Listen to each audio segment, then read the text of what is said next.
할렐루야. 오늘도 하나님 앞에 나와 온라인으로 예배하는 모든 성도님들을 환영합니다. 자, 기도함으로 새벽 예배 시작하겠습니다. 하나님 아버지 감사합니다. 오늘도 새벽을 깨우시고 하나님 앞에 나와 예배할 수 있게 해주심에 감사를 드립니다. 오늘도 하루를 시작하기 앞서 가장 먼저 주님 앞에 나와 기도하며 주님의 말씀을 듣고자 귀를 열어 하나님 감사합니다. 오늘도 새벽을 깨우시고 하나님 앞에 나와 예배할 수 있게 해주심에 감사를 드립니다. 오늘도 하루를 시작하기 앞서 가장 먼저 주님 앞에 나와 기도하며 귀를 열어 주님의 말씀을 듣고자 나왔습니다. 하나님께서 저희 심령 가운데 말씀하여 주옵시고 그 하나님의 음성을 통해 하나님의 뜻이 무엇인지 온전히 깨닫는 시간이 되게 하여 주옵소서. 하나님 분명 세상의 지혜는 우리의 영혼을 채우지 못합니다. 세상의 물질은 우리 마음에 평안을 주지 못합니다. 사랑의 주님, 이 시간 온전히 주님만 바라보고 주님만 의지하오니 갈급한 저희의 영혼 가운데 주님으로만 충만히 채워 주옵소서. 오늘도 은혜 주실 것 기대하며 예수님의 이름으로 기도합니다. 아멘. 오늘 주시는 하나님의 말씀은 로마서 1장 18절부터 32절까지의 말씀입니다. 하나님의 진노가 불의로 진리를 막는 사람들의 모든 경건하지 않음과 불의에 다하여 하늘로부터 나타나나니 이는 하나님을 알만한 것이 그들 속에 보임이라. 하나님께서 이를 그들에게 보이셨느니라. 창세로부터 그의 보이지 아니하는 것들 곧 그의 영원신 능력과 신성이 그가 만드신 만물에 분명히 보여 알려졌나니 그러므로 그들이 핑계하지 못할지니라. 하나님을 알되 하나님을 영화롭게도 아니하며 감사하지도 아니하고 오히려 그 생각이 허망하였으며 미련한 마음이 어두워졌나니 스스로 지혜 있다 하나 어리석게 되어 썩어지지 아니하는 하나님의 영광을 썩어질 사람과 새와 짐승과 기어다니는 동물 모양의 우상으로 바꾸었느니라. 그러므로 하나님께서 그들을 마음의 정욕대로 더러움에 내버려 두사 그들의 몸을 서로 욕되게 하게 하셨으니 이는 그들이 하나님의 진리를 거짓 것으로 바꾸어 피조물을 조물주보다 더 경배하고 섬김이라. 주는 곧 영원히 찬송할 이시로다. 아멘. 이 때문에 하나님께서 그들을 부끄러운 욕심에 내버려 두셨으니 곧 그들의 여자들도 순리대로 쓸 것을 바꾸어 영리로 쓰며 그와 같이 남자들도 순리대로 여자 쓰기를 버리고 서로 향하여 음욕이 부릴 듯 하매 남자가 남자와 더불어 부끄러운 일을 행하여 그들의 그릇 때문에 상당한 보응을 그들 자신이 받았느니라.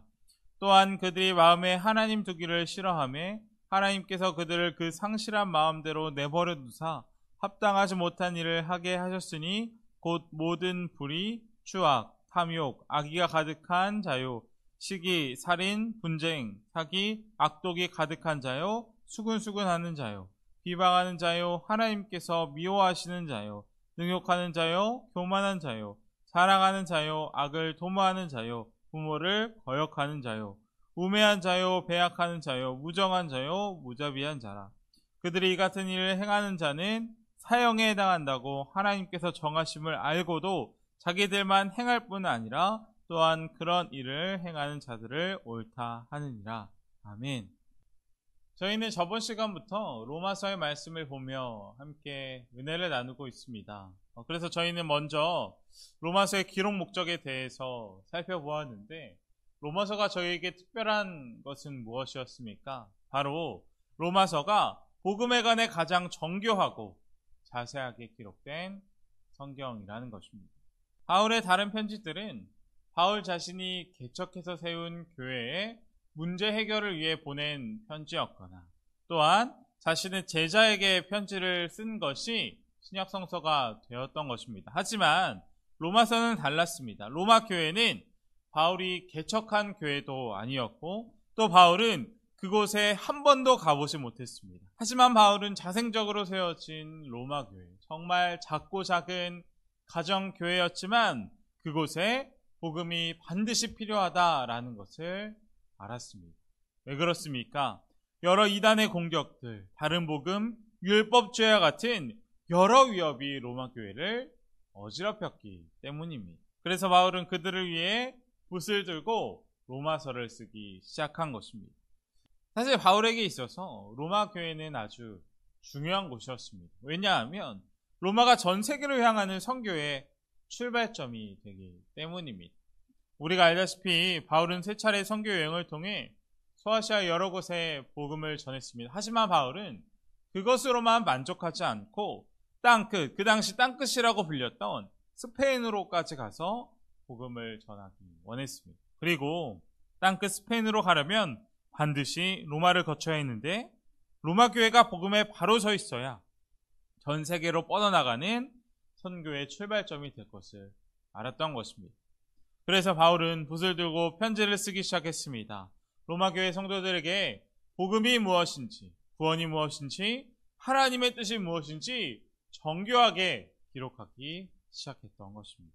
그리고 그 편지가 지금의 로마서가 되었고, 로마서에 기록되어 있는 이 복음은 지금까지도 많은 사람들에게 영향을 미치고 놀라운 기적을 일으키고 우리를 새롭게 변화시키는 역사를 일으킵니다. 그렇다면 로마서에 있는 이 복음은 무엇이었습니까?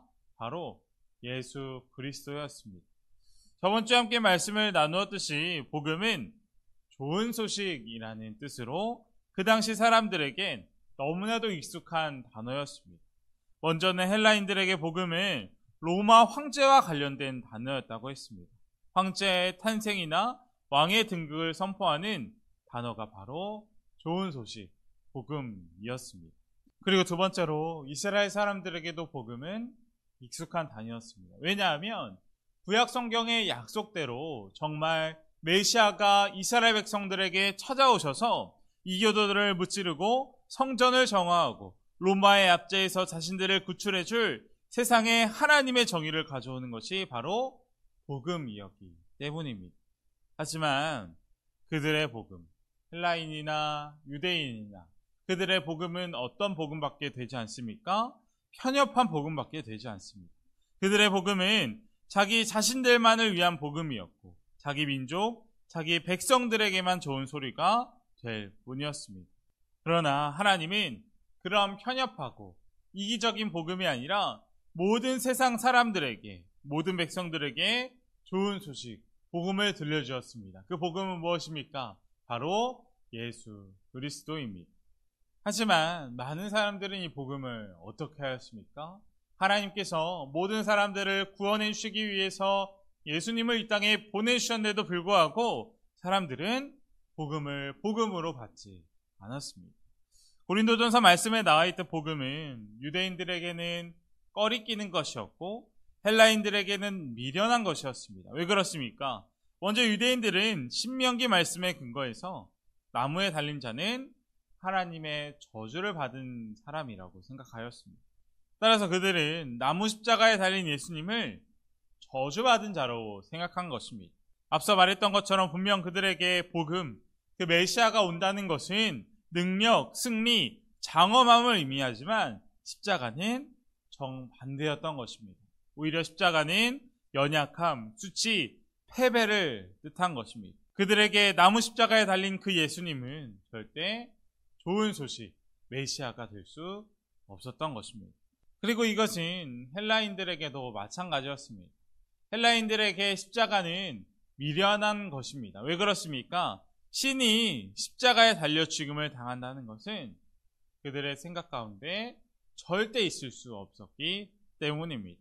따라서 이런 복음을 전하면 세상 가운데 창피를 당할 수밖에 없고 그 유대인들에게는 꺼리끼는 것이고 헬라인들에게는 미련한 이 복음을 전한다는 것은 수치를 당할 수밖에 없던 것이었습니다.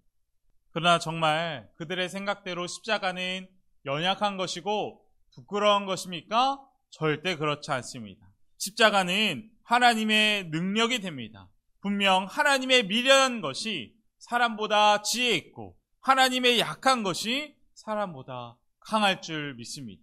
하나님은 연약해 보이고 가장 미련해 보이는 십자가를 통해 우리를 구원해 주셨고 예수님께서 부활하심으로 우리가 그것을 믿기만 하면 이제 하나님의 자녀가 되는 권세를 주신 것입니다. 따라서 이것을 확실히 아는 바울은 복음을 절대 부끄러워하지 않았습니다. 오히려 복음을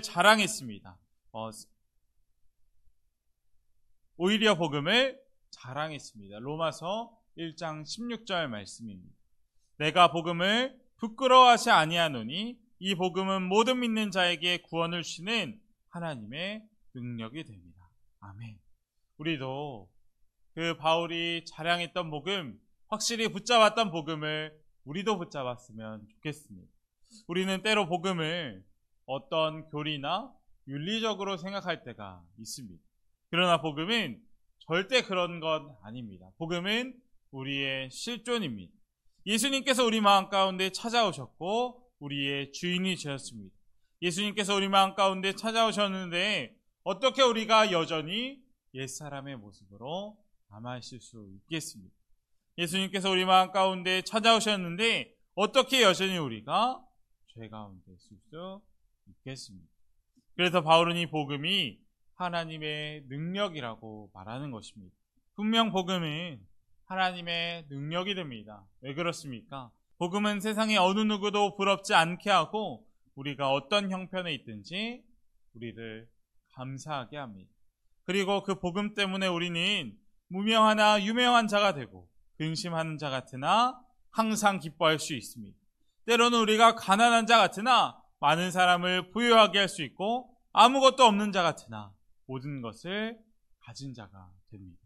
그리고 그렇게 되니까 그 우리 안에 찾아오신 복음 예수님 때문에 세상과 주변 사람들까지 우리가 변화시킬 수 있는 것입니다. 정말 무엇이 우리의 마음을 바꿀 수 있습니까? 물질입니까? 권력입니까? 지식입니까? 정말 우리를 변화시키고 세상을 변화시킬 수 있는 것은 오직 복음밖에 없을 줄 믿습니다. 우리가 그 복음을 확실히 붙잡기를 주님의 이름으로 축복합니다. 이어서 19절 이하의 말씀에 바울은 복음이 어떻게 우리에게 기쁜 소식이고 또 구원의 능력이 되는지 계속 설명을 합니다. 그리고 복음이 우리에게 반드시 필요한 이유에 대해서는 우리 다음과 같이 말하고 있는데 오늘 본문 18절의 말씀입니다. 제가 다시 한번 읽겠습니다. 하나님의 진노가 불의로 진리를 막는 사람들의 모든 경건하지 않음과 불의에 다하여 하늘로부터 나타나나니. 아멘. 사도 바울이 말하기에 복음이 우리에게 반드시 필요한 이유는 죄인인 우리가 하나님의 진노에서 구원을 받을 수 있기 때문이라고 이야기하는 것입니다. 우리가 성경을 보게 되면 하나님께서 진노하시는 것을 자주 보게 됩니다. 그렇다면 하나님께서 진노하시는 이유는 무엇입니까? 바로 우리의 죄 때문입니다. 분명 하나님은 공의의 하나님이십니다. 그리고 그런 하나님은 우리의 죄를 절대로 용납하지 않습니다. 죄의 결과는 영원한 죽음뿐인 것입니다. 그리고 이것은 교회를 다니지 않는 사람도 마찬가지입니다.